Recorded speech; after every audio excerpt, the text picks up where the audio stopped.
Alright, what is going on everybody? Welcome back. My name is Alex, and today we're going to be going over what I believe to be Red Hood's 2 best endgame builds. Specifically, we're going to be going over one for solo play and one for group play. Now, of course, you can use these builds wherever you want to. You don't have to specifically use them in solo or team play. But in my opinion, the higher damage build that I showed you guys today does work a little bit better inside of team play. So without further ado, let's jump into the build that I use when I'm playing inside of co-op. And when I say co-op, I specifically mean heroic assault, because the open world you can use whatever you want to, but heroic assault does start to get a little bit more difficult, especially when you have a party of 4 players. If you didn't know, the enemies start to scale, so the more people are inside of your party, the more HP the enemies get. Now, the first piece of gear that we're going to be looking at is our chest piece, which is the regenerator suit.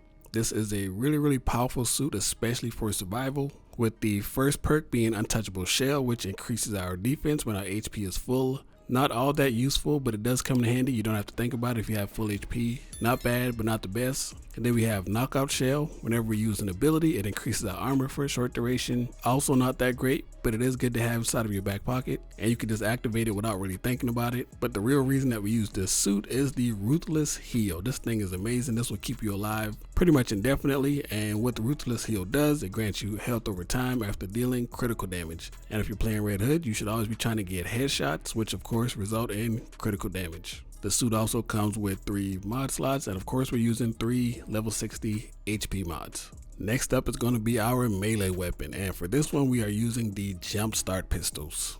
The main perk we're looking for here is Ruthless Power. This is one of the strongest perks in the game, especially on Red Hood, because he does a lot of crits. What we get here is increased damage for a short duration after dealing critical damage, so it goes hand in hand with Red Hood in this playstyle. S tier perk. And then we have Critical Will, which increases critical damage and instantly grants momentum when health is low. It doesn't give you the full bar like some armor pieces, but I want to say it gives you 2 bars of momentum whenever you are close to death, so that's always pretty good. We don't really need it, but it's good to have. And then we have Knockout Heal. Knocking out an enemy with the momentum ability instantly heals you for a certain amount. Also not that great, but it's just good to have inside of your back pocket. Now, the mods I'm using here are just normal increased damage mods. They're level 58. I haven't found anything better, and I haven't gotten around to farming floor 29. That floor is super annoying. And these are just flat damage to your melee attack, so nothing special, just more damage. Now, last but not least, we have his range weapons. Both builds are going to be using the same range weapon because these things are just way too powerful, and I'm pretty sure these are Red Hood's strongest range weapons. So what we have here are the Deadeye rounds. These come from Talia al Ghul, her Showdown boss battle. So if you're looking for these are Red Hood's best range weapons. If there's something better out there, let me know in the comments, but this is it right here. What comes on here is Exploit Power. Hitting an enemy in the weak spot increases damage for a short duration. So this is, of course, S tier perk. Then we have Exploit Bullseye. Headshots significantly increase critical chance for a short duration. Another S-class perk.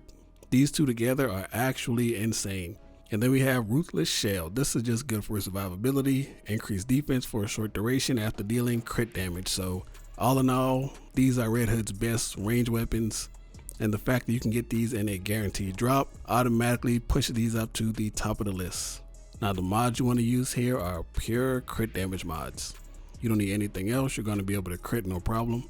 And what I have here are all level 60s, 2 legendaries, 1 epic. Fingers crossed I will get that last legendary to drop soon, because legendary mods give you that 63% crit damage and epics only give you that 50. So that's a good amount of damage that we're missing out on. So wish me luck to get that last drop soon. Now, that's all for the gear that I'm using here, but like I said earlier, this is the build that I use for co-op play. Now, when you're playing this build in co-op, you pretty much just want to play the support role. And when I say support, I mean you're the guy that pretty much going to kill everything while everybody else is doing objectives. You do so much damage that it doesn't make sense. You don't have to get close to enemies, so you're pretty much playing the sniper role. So don't really worry about hitting the buttons or activating the pod. I mean, of course, if you can, help out, but that's not really the role you're trying to fill here. And of course, whenever you see the large enemies, Red Hood is the best at taking those guys out, because they usually hide behind shields of some sort. And Red Hood, you can just aim right over that, pop them right in the head, and get those crits. So in a nutshell, your job is to kill as many enemies as you can, specifically large enemies and enemies at range. Now moving on to the next build, which is my favorite build to run when I'm solo. It still does pretty good damage. It doesn't do as much damage as the last build, but it does allow you to survive a little bit easier. It allows you to easily solo any floor inside of Heroic Assault, and it allows you to spam all of your momentum abilities. This is my favorite build. Let's get into it, starting with the suit. And what we have here is the momentum ability suit. What rolls on here is critical countermeasures, which instantly grants you maximum momentum whenever you take critical damage. So whenever you take a lot of damage, you get low on health, it's going to give you full momentum meter. This perk is really busted. It's really good. S tier perk. Next up, we have TKO momentum. Knocking out an enemy increases momentum build up for a short duration. So this is active pretty much 100% of the time, as long as you're fighting, as long as you're killing enemies. This is going to be, slowly giving you momentum. And then we have knockout shell. Using an ability increases armor for a short duration. You're going to be spamming abilities pretty much non-stop here. This is a really good perk to help you survive. And of course, we're using level 60 health mods in all 3 slots.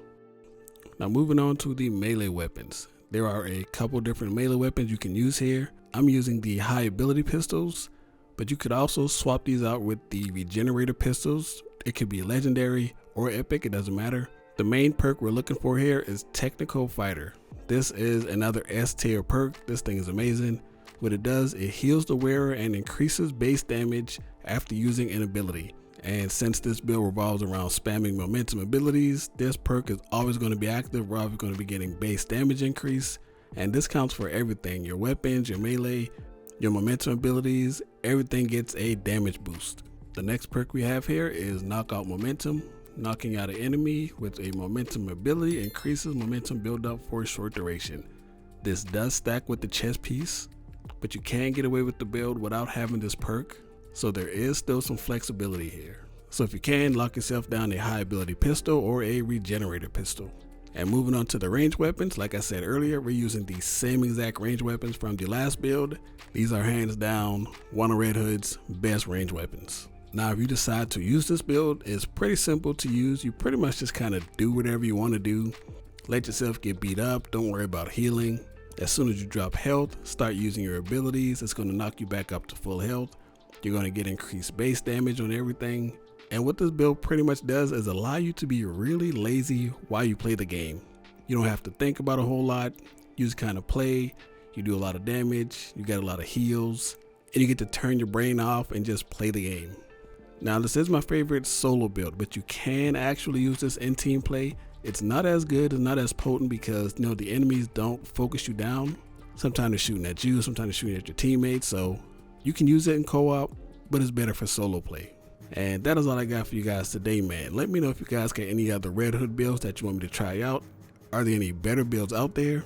I've got like 200 hours on my Red Hood. This is my main by far. Although Robin is slowly starting to become my favorite character. That dude is pretty busted as well.